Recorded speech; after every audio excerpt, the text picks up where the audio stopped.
Hello दोस्तों। तो कैसे हैं आप सब? आई होप आप लोग सब बहुत अच्छे होंगे। तो लास्ट पार्ट में हमने देखा था ये कैसे मियान मैन प्लान बनाती है और उसका प्लान सक्सेसफुल होता है और उसके बाद अचानक से हमारा वांगजी बेहोश हो जाता है और उसको सब लोग लेके हॉस्पिटल जाते हैं। तो अब आगे। I was so happy we वुशियान को इतना पास से देखकर, उसे टच करके, उसे किस करके।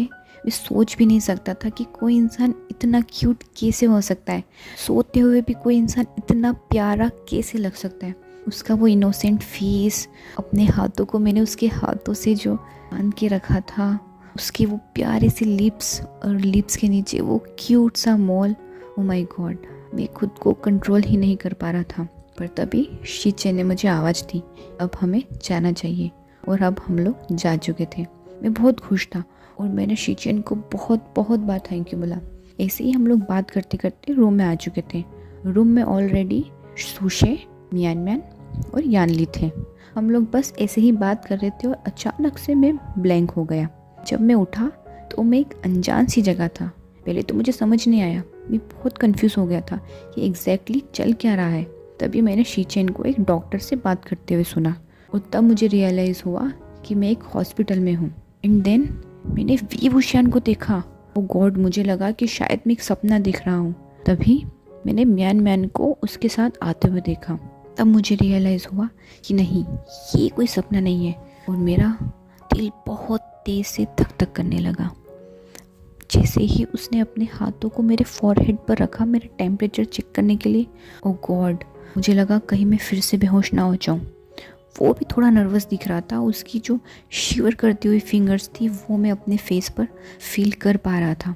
और तभी मियान मैन ने मुझे उससे इंट्रोड्यूस किया and I was like, dude, मैं इसके पूर्वजों को भी जानता हूँ। पर मैंने सिर्फ एक स्माइल करी। गॉड, एक्चुअली हुआ क्या है? ये सिचुएशन क्या है? ये सपना सच्ची में सपना है, ये रियलिटी है? ओ गॉड, अगर ये सपना है तो प्लीज़ प्लीज़ प्लीज़ इस सपने को कभी ख़त्म मत करना। मैं उसे ऐसे ही देख सकता हूँ और अगर वो मुझे ऐसे ही चेक करेगा तो मैं बार बार बेहोश होने के लिए भी तैयार हूँ। और मेरे फेस पर एक प्यारी सी स्माइल आ चुकी थी। अब हम लोग वी वुशियान का पॉइंट ऑफ व्यू देखेंगे। वी वुशियान, मैं बहुत खुश था सुबह। मुझे वांगजी का सपना जो आया था, उसका वो टच करना, उसका किस करना, उसका मेरे पास में सोना, मुझे ऐसा लगा ही नहीं कि वो एक सपना है। मुझे सच्ची में ऐसा लग रहा था कि वो एक रियलिटी है। पर तभी मुझे जोर से किसी की आवाज़ आई। वो जियांग चेन था जो मुझे उठा रहा था। और जब मैंने आँख खोली तो मेरे सारे फ्रेंड्स मेरे बेड के आसपास बैठे हुए थे और कब से चिल्ला चिल्ला कर मुझे उठाने की कोशिश कर रहे थे।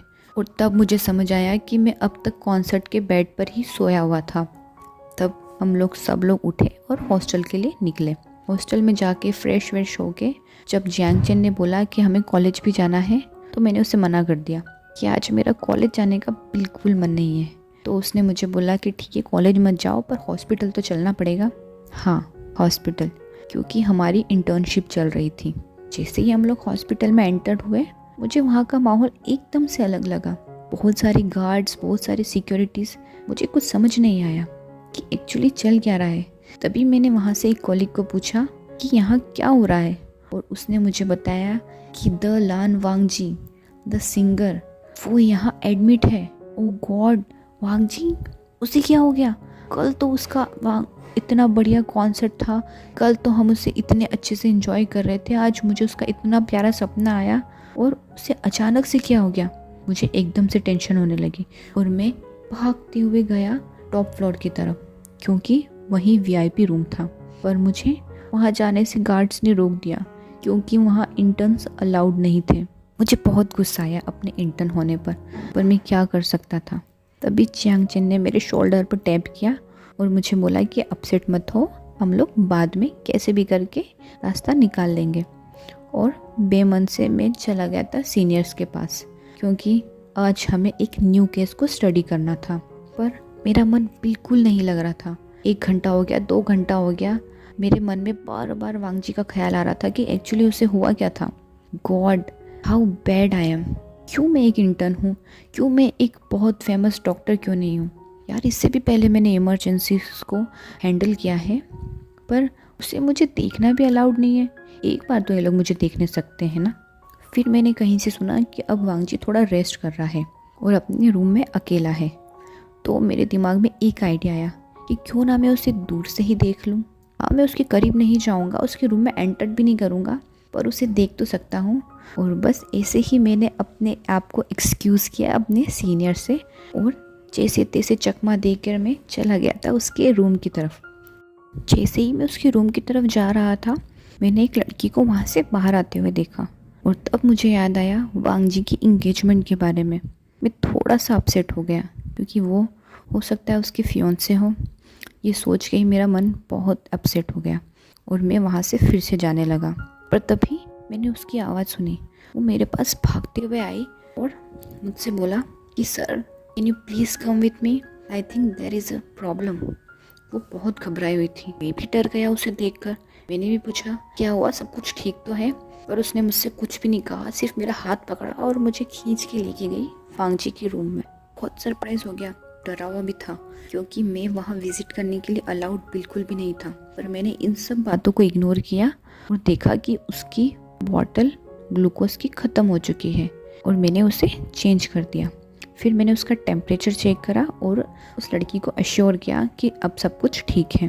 वो थोड़ी टेंस्ड हो चुकी थी क्योंकि ग्लूकोज की बॉटल ख़त्म हो गई थी, पर एट द एंड सब कुछ ठीक हो गया।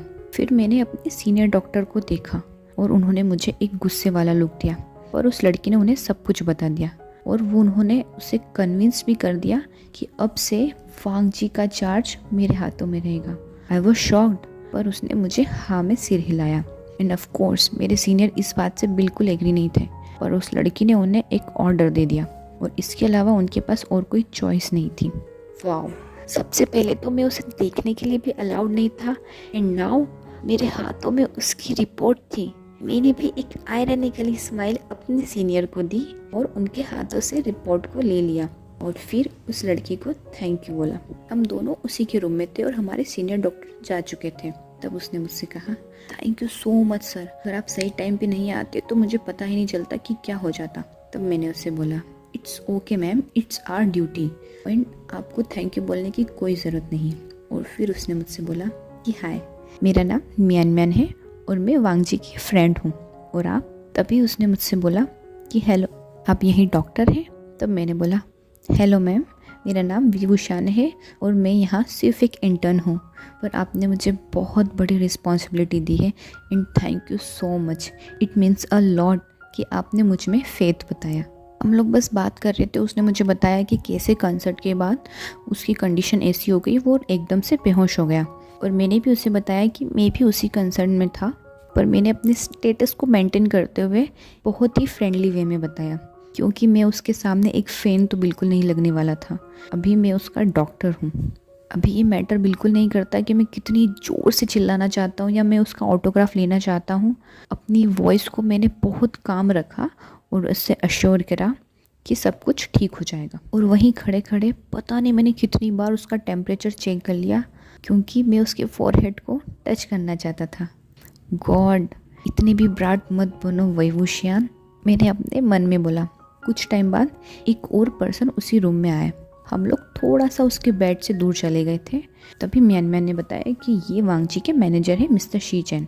और फिर हम लोगों ने थोड़ी देर वहीं बात करी। उन्होंने मुझसे वांगजी की कंडीशन के बारे में पूछा और मैंने उन्हें सब कुछ बता दिया। और तभी हम लोगों की नज़र वांगजी पर गई जो कि धीरे धीरे अपनी नींद से उठ रहा था।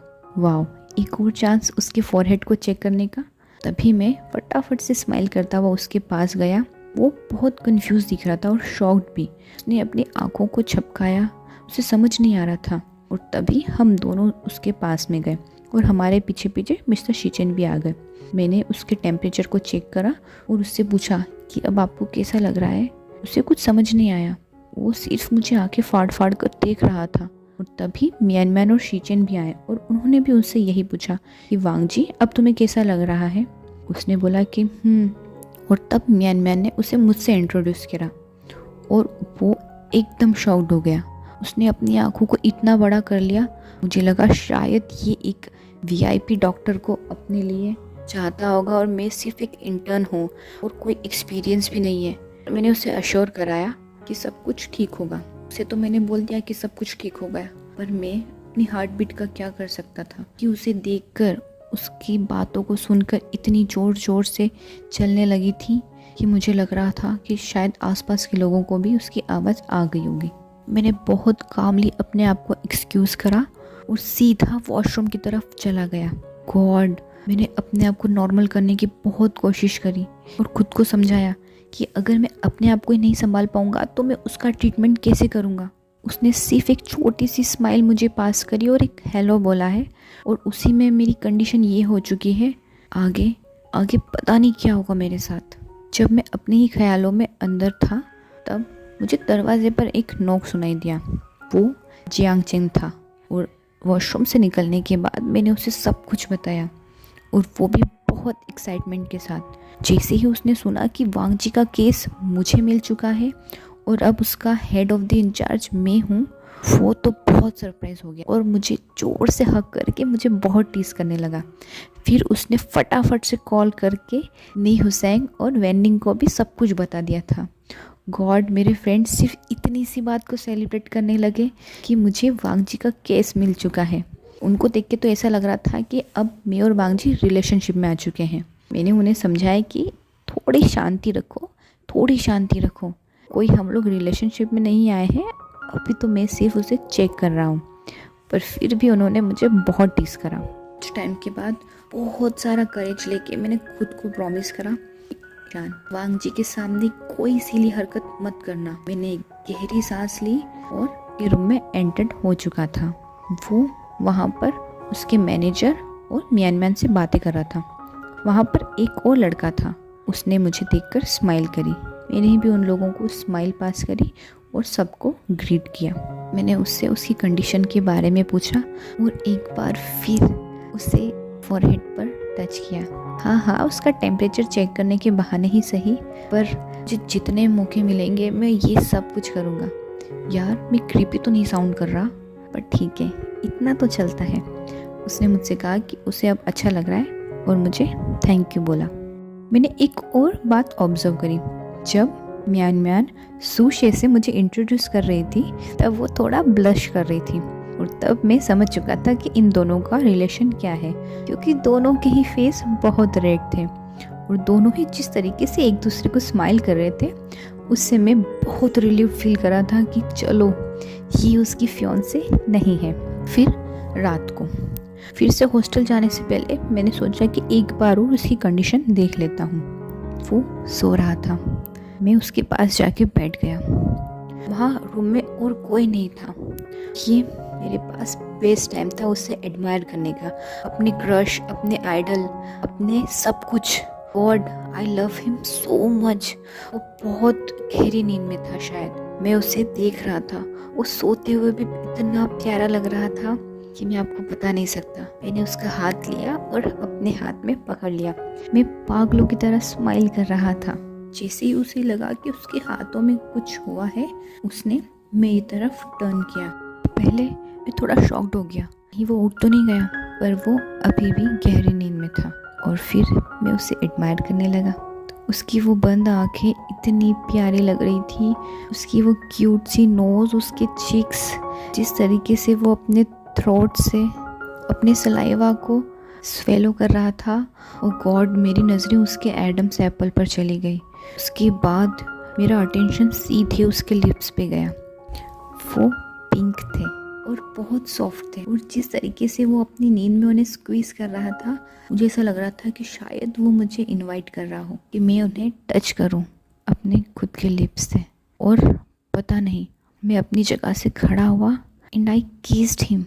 I was totally unaware. मुझे समझ नहीं आ रहा था कि क्या चल रहा था। मुझ पे किसी ने ब्लैक मैजिक किया है। मैं खुद की कॉन्शियसनेस में था ही नहीं, मैं कुछ फील ही नहीं कर पा रहा था, और मैं सिर्फ उसे किस कर रहा था। और थोड़ी देर बाद जब वो मुझे रिस्पॉन्स करने लगा, मुझे लगा शायद उसे पता तो नहीं चल गया, बट हम लोग धीरे धीरे किस करने लगे।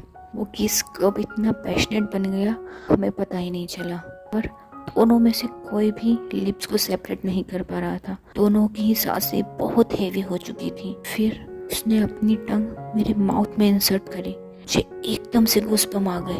मेरा दिल बहुत तेज से धड़कने लगा।